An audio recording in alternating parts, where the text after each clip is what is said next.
לעבוד בלי דמויים, בלי שום דבר. שמים זבוב, זורקים ומוציאים חתיכות יפות.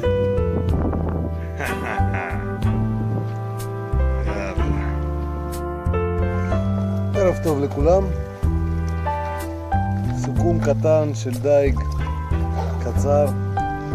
קפצתי היום לשעה לנסות את מזלי להפוך.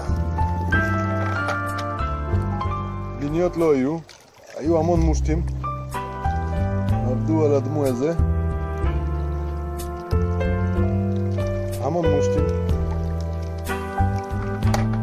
פיתחתי שיטה חדשה, לוקחים חתיכת עופרת בסוף על הסביבל, מחברים אליה זבוב, לא צריך ז'ז'ור, פשוט זורקים, נותנים לו לרדת, אז מתחילים הקפצות קטנות, מושטים מטורפים על זה.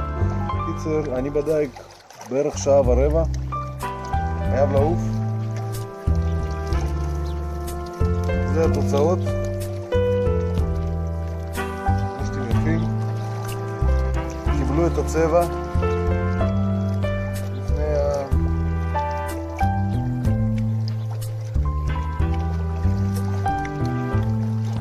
לפני ההטלה כנראה.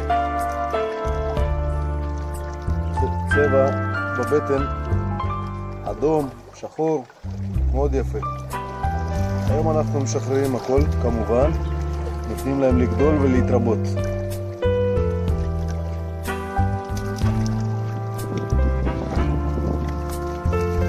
חבר'ה, שעה עבודה.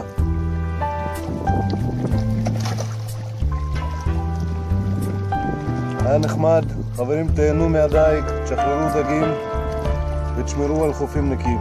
ביי ביי.